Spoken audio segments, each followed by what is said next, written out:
Hello बच्चों, good evening. आज हम लोग एक बहुत इम्पोर्टेंट टॉपिक देखने वाले हैं। आई थिंक पहली बात तो आप ये 9 सितंबर ये देख के थोड़ा सा 1 सितंबर लेक्चर 9 इससे भी कंफ्यूज नहीं होना।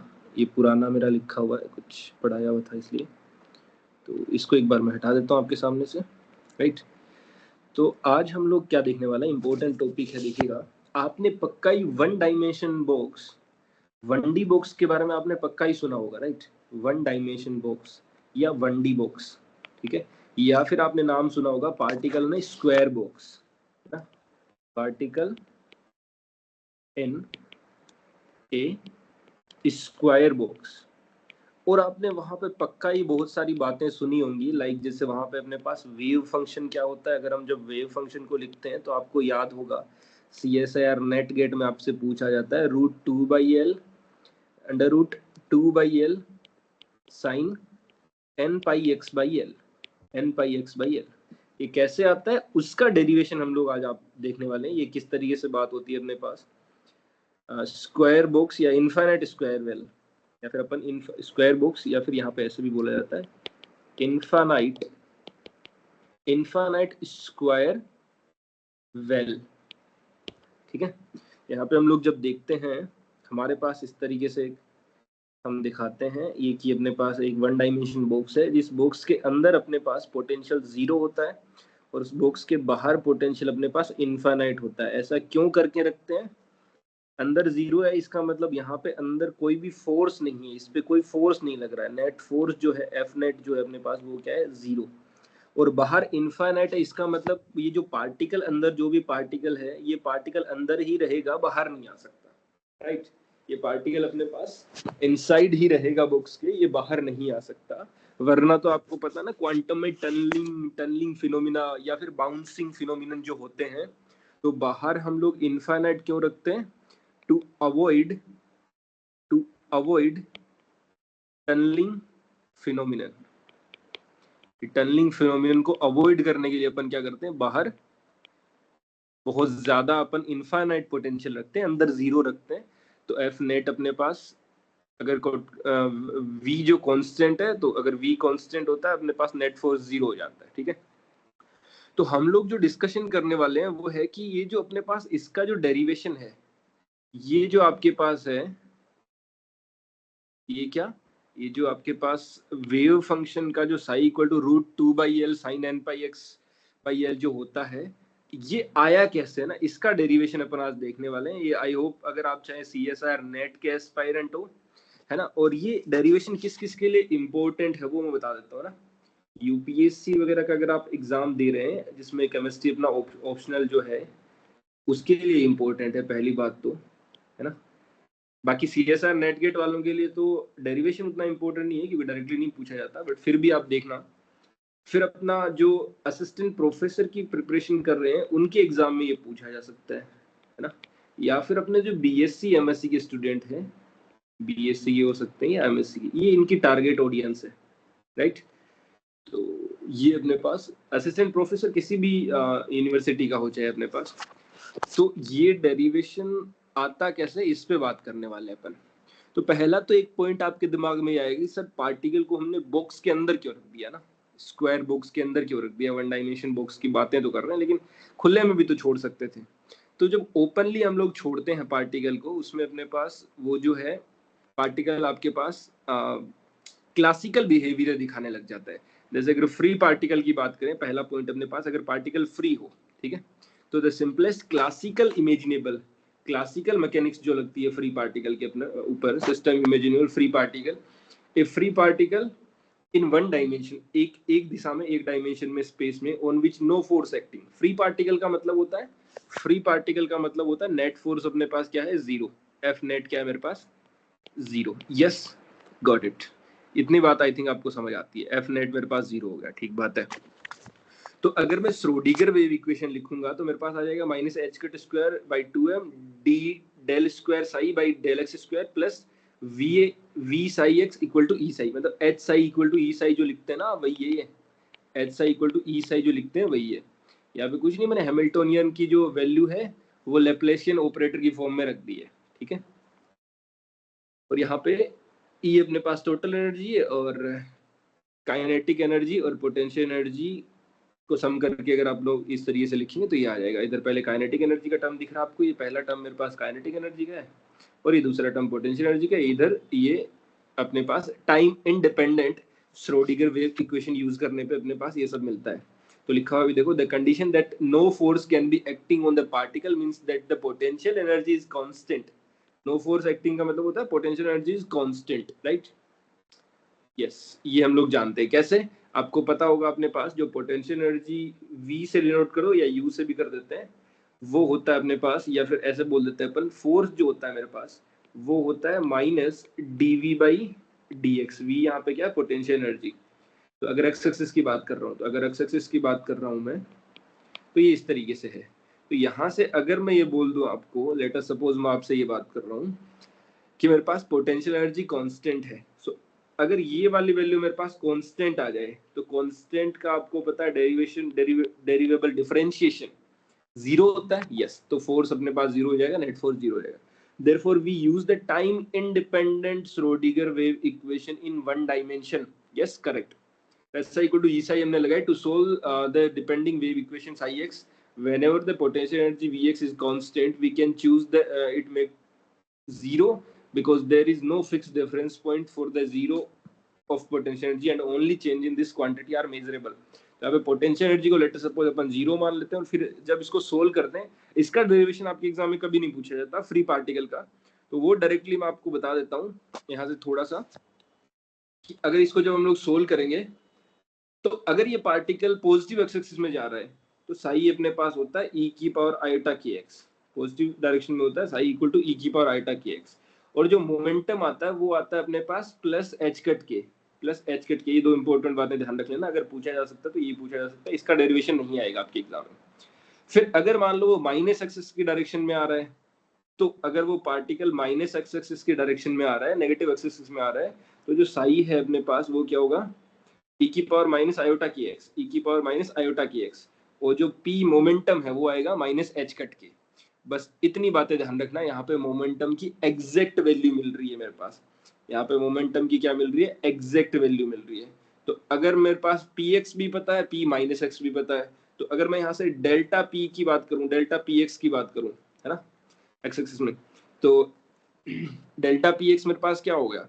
यदि एग्जैक्ट वैल्यू पता चल गई तो डेल्टा तो जीरो हो जाएगा ना भाई साहब, मतलब डेल्टा अपने पास जीरो आ जाएगा। तो अगर मोमेंटम में चेंज जीरो है तो पक्का ही हम लोग जो बात करते हैं delta X delta P greater than equal to H cut by two, तो अगर ये चीज जीरो है मेरे पास तो ये अपने पास एज ए इनफाइनाइट होगी एक तरीके से, इस तरीके से, ठीक है। तो ये अपने पास क्या करता है?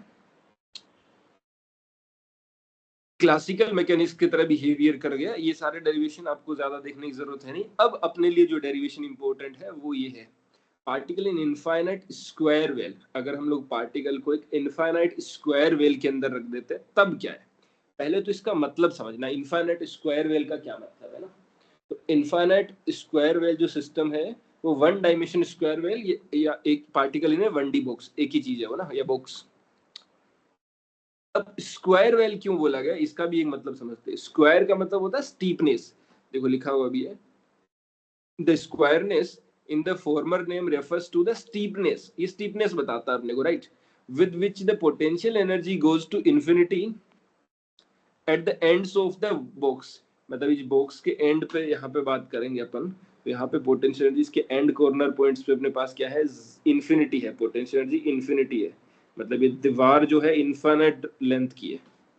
और इनसाइड यहाँ पे तीन रीजन हमने बना दिए। Let us suppose this is region one, मेरे पास ये है, ये एक नंबर रीजन है मेरे पास, ये दो नंबर इधर, ये दो नंबर रीजन हो गया, और ये तीन नंबर रीजन है।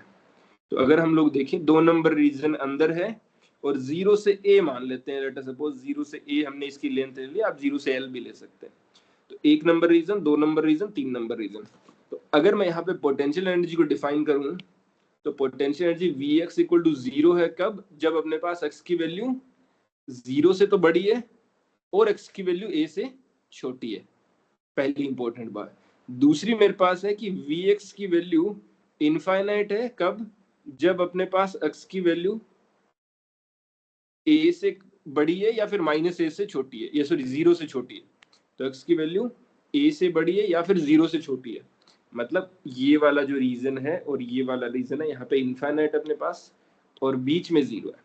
ठीक है, ये स्क्वायर वेल को हमने डिफाइन कर दिया है। ठीक है, अभी सिर्फ मैं एक्स एक्सिस की बात कर रहा हूँ, 2D में नहीं बात कर रहा हूँ, सिर्फ 1D में बात कर रहा हूँ, ना 2D 3D में बात नहीं कर रहा हूँ।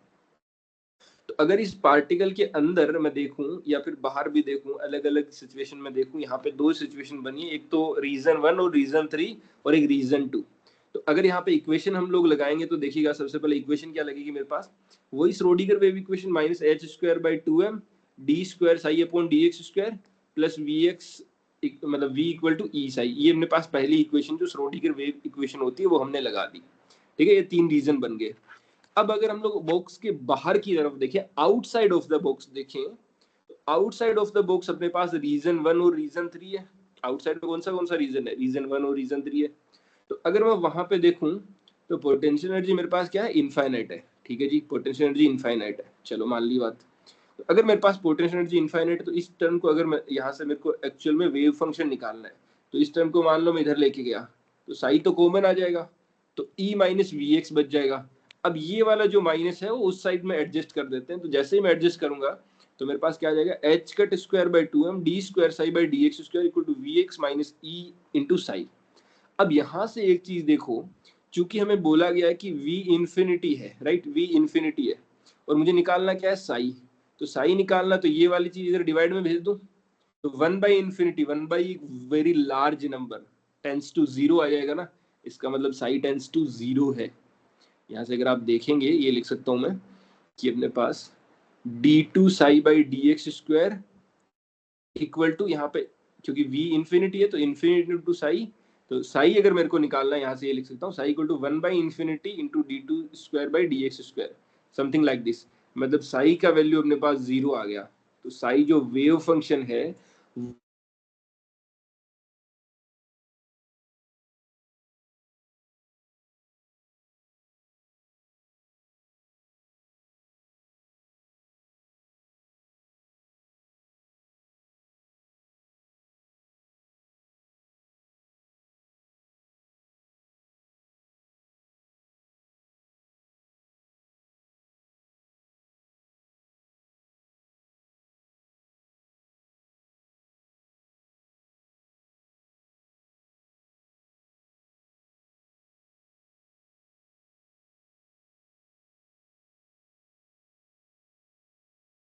हाँ सॉरी, वो लाइट चली गई थी तो वाईफाई बंद हो गया, इसलिए सॉरी है ना। वापस से मैं जहां तक यहाँ तक बात करी थी इससे आगे करना शुरू करता हूँ। तो यहाँ पे मैंने क्या बोला कि यहाँ तक शायद मेरी बात हो चुकी थी कि साई अपने पास यहाँ पे 0 आ चुका है। साई 0 कैसे है, यहाँ पे जो पोटेंशियल एनर्जी है वो इनफाइनाइट को अप्रोच कर रही है, तो अपने पास वेव फंक्शन 0 आ गया। तो रीजन 1 और 3 में मेरे पास साई की वैल्यू क्या आ गई, 0 आ गई। ये इतनी समझ में आ गई अपने को, मतलब जस्ट बॉक्स के जस्ट बाहर मेरे पास वेव फंक्शन 0 है, मतलब वहां पे पार्टिकल है ही नहीं ना, तो वेव फंक्शन 0 आएगा। वैसे भी बोल सकते थे अपन, मैथमेटिकली भी अपन ने देख लिया। ठीक है, अब बीच वाले रीजन 2 की बात करना चाहता हूँ मैं। तो रीजन 2 में अगर मैं अपनी लगाऊंगा जो मेरे पास है श्रोडिंगर वेव इक्वेशन, तो रीजन 2 में मैं श्रोडिंगर वेव इक्वेशन लगाऊंगा। तो रीजन 2 में पहले तो मैं लिख देता हूँ आप लोगों के लिए कि श्रोडिंगर वेव इक्वेशन क्या लगेगी रीजन 2 में ना। रीजन 2 में अगर मैं लिखूं यहाँ पे श्रोडिंगर वेव इक्वेशन क्या लगने वाली है, देखना रीजन 2 में। तो रीजन 2 के लिए आप ये देखो श्रोडिंगर इक्वेशन होती क्या है पहले तो रीजन 2 में। तो श्रोडिंगर इक्वेशन मेरे पास है minus H cut square by 2m, ठीक है, D square psi by D X square, ठीक है, plus V X into psi है यहाँ पे इक्वल टू ई साई। यही था अपने पास, यही था अपने पास, है ना, जब भी हमने यहाँ पे भी लगाया था तो यही था। अब मेरे पास रीजन 2 में तो पोटेंशियल एनर्जी तो 0 है, तो ये वाला टर्म तो मेरे पास 0 हो गया। तो मेरे पास बचा क्या, मेरे पास क्या क्या बचा देखना। मेरे पास बचा minus H cut square by 2m D square psi by D X square, यहाँ पर डी एक्स स्क्वायर है, इक्वल टू ई साई। ये इक्वेशन मेरे पास बन चुकी है रीजन 2 के लिए। ठीक है, रीजन 2 के लिए। और यहाँ पे जो ये ई है ना, वो आप समझो ई जो है मेरे पास, यहाँ पे जो ई है ये टोटल और टोटल अपने पास ई जो काइनेटिक एनर्जी वाली है, क्योंकि पोटेंशियल एनर्जी तो वैसे ही मेरे पास जीरो है, पोटेंशियल एनर्जी तो वैसे ही जीरो है ना, तो ई अपने पास काइनेटिक एनर्जी के बराबर है। This is total energy equal to kinetic energy, because because because because potential energy V अपने पास कितनी है, जीरो है सेकंड रीजन में। यस करेक्ट, यहां तक ठीक है, बातें आपको आई थिंक समझ आ गई होंगी।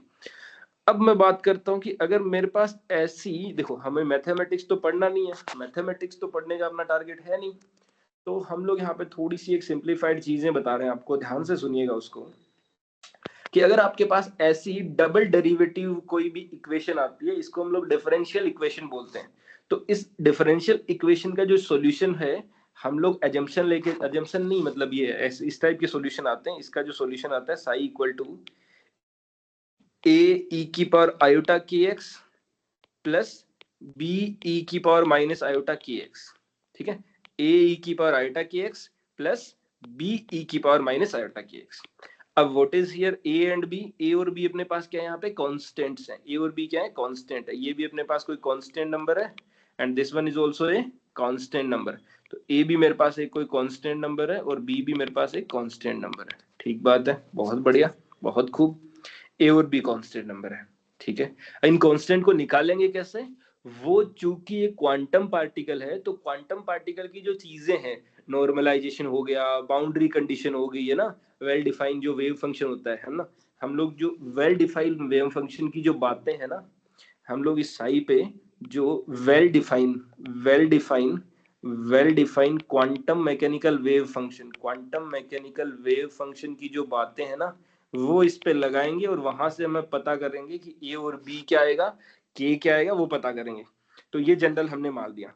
अब यहाँ पे आपने यूलर्स थ्योरम पढ़ा होगा, है ना, जहाँ पे ई की पावर आयोटा के एक्स या ई की पावर आयोटा थीटा, अगर आप 11th में कभी मैथमेटिक्स पढ़े हैं तो एक छोटी सी चीज आप लोगों के साथ डिस्कस कर लेता हूँ, सुनिएगा, ध्यान से सुनिएगा क्या कहता हूँ, कि हमारे पास e की power iota theta equal to होता है cos theta plus iota sine theta, cos theta plus iota sine theta, और e की पावर माइनस आयोटा थीटा मेरे पास होता है cos theta minus iota sine theta. ये बातें हम लोग 11th में एक टॉपिक आता है अपने पास, दैट इज, अगर आप जेई वगैरह की प्रिपरेशन कभी किए हो तो 11th में एक टॉपिक आता है अपने पास, that is called complex number. ये चीज हम लोग कहाँ पे पढ़ते हैं, कॉम्प्लेक्स नंबर में पढ़ते हैं, कॉम्प्लेक्स नंबर में। कॉम्प्लेक्स नंबर अगर आप डिटेल में देखना चाहें तो 11th में टॉपिक आता है, 11th एनसीईआरटी में भी मिल जाएगा आपको, एनसीईआरटी में मिल जाएगा, और जेई के सिलेबस में डिटेल में बातें होती है इसकी ना, मैथमेटिक्स के अंदर। तो ये छोटी सी मैं चीज यहाँ पे यूज कर रहा हूँ, इससे घबराना नहीं है, मैं ऐसा नहीं कह रहा कि आपको मैथमेटिक्स में बहुत ज्यादा लेके जाऊंगा। तो ई की power iota theta equal to cos theta plus iota sine theta, e की power minus iota theta equal to cos theta minus iota sine theta. यहाँ पे मैं लिखना चाहता हूँ ई की पावर आयोटा के एक्स, थीटा की जगह के एक्स है, तो इसको लिखूंगा कोस के x plus iota sign K x. Yes yes, ई की पावर माइनस आयोटा के एक्स को क्या लिखने वाला हूं मैं, कोस के x minus iota sign K x, ठीक है जी। ये दो चीजें यहाँ पे यूज करने वाला हूँ। तो यहाँ पे मैंने e की पावर जो आयोटा के एक्स है उसको मैंने लिख दिया है, यहाँ पे देखिएगा, यहाँ पे आई थिंक चल तो रही है ना चीजें, रिकॉर्डिंग हो तो रही है ना, हाँ ठीक चल रहा है सब कुछ, फाइन। हाँ तो ध्यान से सुनिएगा, यहाँ पे मैंने क्या कहा, जो e की पावर आयोटा के एक्स है उसको मैंने लिख दिया कोस के x plus iota sign K x, बिल्कुल ठीक है, बराबर है। इसको लिख दिया कोस के x minus iota sign K x, बिल्कुल बराबर है। तो यहाँ से जब मैं a को अंदर मल्टीप्लाई कर दिया तो कोस के एक्स का जो मल्टीप्लीकेशन वो मेरे पास a प्लस बी आ जाएगा, और ये आयोटा साइन के एक्स है उसका a माइनस बी आ जाएगा, बिल्कुल ठीक है। यहाँ तक मुझे लगता है आपको कोई दिक्कत वाली बात नहीं है। अब ये जो a प्लस बी है, इसको अपन ने इसको एक नया कॉन्स्टेंट दे दिया, दैट इज c, और a माइनस बी को मैंने बोल दिया d, ठीक है। तो इक्वेशन 5 भी आपको समझ आ गई होगी, ठीक है। अब यहाँ पे देखो बाउंड्री कंडीशन, हमारे पास जब भी हम लोग क्वांटम मैकेनिक्स में कोई wave function, well defined wave function की बात करते हैं, तो उसके लिए कुछ सर्टेन कंडीशन होती है। पहला तो वो बाउंड्री पे फंक्शन शुड बी जीरो, है ना, पहला तो बाउंड्री पे फंक्शन क्या होना चाहिए, जीरो को अप्रोच करना चाहिए। बाउंड्री यहाँ पे हम लोग 0 to L लेंथ की या 0 to A लेंथ की बुक्स की बात कर रहे हैं, तो 0 पे 0 होना चाहिए फंक्शन, A पे भी 0 होना चाहिए। तो पहला बाउंड्री कंडीशन अपन लगाएंगे, 0 पे फंक्शन 0 होना चाहिए, x इक्वल टू A पे भी 0 होना चाहिए। तो boundary condition x equal to 0 का लिख देते हैं। सबसे पहले 0 पुट करूंगा तो मेरे पास क्या आ रहा है, c यहाँ पे c मेरे पास क्या बना था, c sign K x plus d cos के एक्स, इस तरीके से बना था अपने पास। एक को c ले लिया, एक को d ले लिया। तो यहाँ पे अगर हम लोग देखें, एक को अपन ने सॉरी इसको c ले लिया, इसको d ले लिया, तो यहाँ से अगर देखें तो साइन 0 पे तो 0, साइन 0 तो 0 हो जाएगा, लेकिन कोस 0 तो 1 होता है, इसका मतलब d बचा, और हमारे पास सिर्फ d बच गया, तो हमारे पास फंक्शन क्या होना चाहिए, 0। इसका मतलब d की वैल्यू क्या होगी मेरे पास, 0। तो एक तो मुझे ये पता चल गया कि d मेरे पास क्या होगा, 0, d 0 होगा, बिल्कुल ठीक बात है, d अपने पास 0 होगा, ये अपने को समझ आ गया। फिर जैसे ही मैं आगे चलूं तो साइन के एक्स को अगर मैं x इक्वल टू a पे देखूं, तो x इक्वल टू a यहाँ पे पुट करो, अभी तक मेरे पास फंक्शन बच चुका है c साइन के एक्स, तो यहाँ पे साइन के ए आ गया, ये 0 होना चाहिए, तो c तो 0 हो नहीं सकता, साइन के ए अगर 0 होगा तो साइन के अंदर जो थीटा कभी भी 0 होता है ना, अगर अपने पास साइन थीटा कभी भी 0 होता है ना, तो हम लोग जनरल में क्या लिखते हैं, साइन थीटा अगर 0 होता है तो हम लोग लिखते हैं theta equal to n pi, integral multiple of pi, right. तो यहाँ पे के ए इक्वल टू 0 है, तो हम लोग बोल देंगे के ए इक्वल टू n पाई, के ए इक्वल टू क्या आ जाएगा मेरे पास, n पाई, के ए इक्वल टू n पाई, तो मेरे पास k आ जाएगा n pi by A. k की वैल्यू मिल गई, बस आधा काम हो गया, अपना काम खत्म है, बस बन गई बातें। k मिल गया मेरे को कितना, n पाई बाई ए, ये इंपॉर्टेंट चीज मिल गई अपने को, n पाई बाई ए, ठीक बात है, बिल्कुल सही बात है। अब अगर आगे मैं चलूं, यहाँ पे n की वैल्यू इंटीजर हो सकती है, क्या क्या हो सकती है, n इक्वल टू +-1 +-2 +-3, इस तरीके से हो सकती है। एक्चुअल में आपको पता है 1D बुक्स में तो 1 2 3 4 इस तरीके से होती है। और एनर्जी की अगर बात करें अपन, एनर्जी की बात करें तो एनर्जी अपने पास होती है h² k² 2m, h² k² 2m। तो यहाँ पे मैं बाउंड्री पे क्वांटाइजेशन का प्रोसेस और लगा देता हूँ, क्वांटाइजेशन का, जिसको डिस्क्रीटनेस अपन बोलते हैं। बाउंड्री और मतलब फंक्शन अपने पास क्योंकि क्वांटम मैकेनिकल है, तो क्वांटाइजेशन का प्रोसेस भी, श्रोडिंगर वेव इक्वेशन लगती है अपने पास, तो यहाँ पे क्वांटाइजेशन का प्रोसेस भी होगा, और वहीं से अपने को पता चलता है कि equal to n pi by a है ना यहाँ पे, है ना। और ये जो एनर्जी है मेरे पास, एनर्जी क्या है, h² k² 2m, और n की वैल्यू आप k की वैल्यू आप n pi by A put करोगे, तो यहाँ पे ये अपने पास क्वांटाइजेशन का प्रोसेस और दिख रहा है, that is discrete energy level. तो अब अपने पास साई जो है मेरे पास फाइनली क्या मिल चुका है, साई अपने पास मिल चुका है, psi equal to C sine K X की वैल्यू अगर लिखूं तो के मेरे पास हो गया n pi by A into में एक्स, ये मिल गया। अब सी की वैल्यू अभी तक मुझे नहीं पता चली, सी क्या है ना, ये यहाँ तक मेरे को मिल चुका है।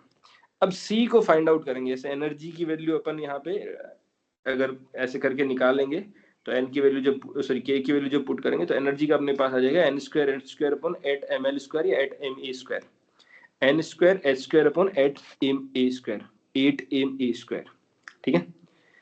तो n क्या है मेरे पास, क्वांटम नंबर होता है, a मेरे पास बॉक्स की लेंथ है, और m है मास ऑफ द पार्टिकल जो बॉक्स के अंदर है। E1 E2 E3 इस तरीके से एनर्जी निकाल सकते हैं हम लोग। सबसे लोअर ग्राउंड स्टेट अपने पास होता है n इक्वल टू 1, यहाँ पे ग्राउंड स्टेट होता है, ये ग्राउंड स्टेट है मेरे पास n इक्वल टू 1, ये ग्राउंड स्टेट है n equal to 1, n equal to 2 मेरे पास फर्स्ट एक्साइटेड स्टेट है, n इक्वल टू 3 मेरे पास सेकंड एक्साइटेड स्टेट है, this is our second excited state है, right, and third fourth and so on.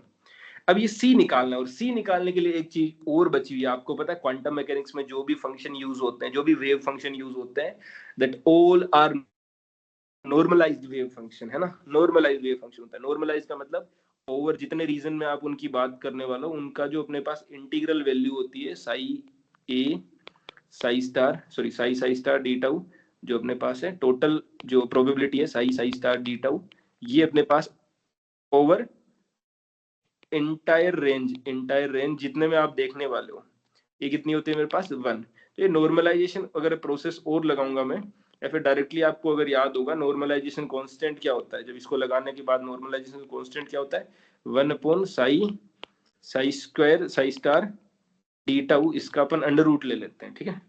ये नॉर्मलाइजेशन जब आप ये करोगे तो इसके बाद में आपको n की वैल्यू √2/l या √2/a मिल जाएगी ना, तो कोई बड़ी बात नहीं है इसमें, n साई करके हम लोग ले लेंगे, c की वैल्यू आपको यहाँ से मिल जाएगी, सी की वैल्यू बस थोड़ा सा एक साइन स्क्वायर का अगर आपको इंटीग्रेशन करना है तो डायरेक्टली आप कर नहीं सकते, तो साइन स्क्वायर को अपन जनरली लिखते हैं 1 minus cos 2 theta by 2, right. तो साइन स्क्वायर थीटा, ये छोटा सा फॉर्मूला ध्यान रखना, साइन स्क्वायर थीटा मेरे पास होता है 1 माइनस कोस 2 थीटा बाई 2, ये लगाएंगे आपको फटाफट अपने आप आंसर मिलेगा। थोड़ी सी तो आप भी कैलकुलेशन करके देखेंगे। और लिमिट यहाँ पे मैं क्या लगाऊंगा, क्योंकि मेरे पास स्क्वायर वेल है 0 से a लेंथ का, तो लिमिट में लगाऊंगा 0 से a लगाऊंगा, राइट। 0 से a लगाऊंगा, सी स्क्वायर की वैल्यू मिल जाएगी आपको √2/a, प्लस माइनस हो सकती है, लेकिन हम लोग यहाँ पे प्लस वाली कंसिडर करेंगे। तो एट द एंड मेरे को nth एनर्जी लेवल में साई का जो फंक्शन है वो क्या मिल जाएगा, √2/a, अगर a लेंथ का बॉक्स है, और साइन n पाई x/a। n की वैल्यू यहाँ पे 1 2 3 4 कुछ भी हो सकती है। 1 पे अपने पास ग्राउंड स्टेट है, 2 पे फर्स्ट एक्साइटेड है, 3 में सेकंड एक्साइटेड स्टेट है, एंड सो ऑन। तो ये अपने पास डेरिवेशन था कि अपने पास psi equal to √2/l sine n pi x/l जो होता है वो किस तरीके से है। ये सब्जेक्टिव एग्जाम में आपके लिए इंपॉर्टेंट है, ऑब्जेक्टिव एग्जाम में ऐसा नहीं आता है, तो थोड़ा सा ध्यान रखेंगे इसको। अगर आपके कभी एग्जाम में आता है तो यू कैन राइट इट। और आई होप चीजें आपको समझ आई होंगी। Thank you so much. और इसी कंटिन्यूशन में हम लोग लेक्चर देखते जाएंगे। All the best. जय हिंद, वंदे मातरम।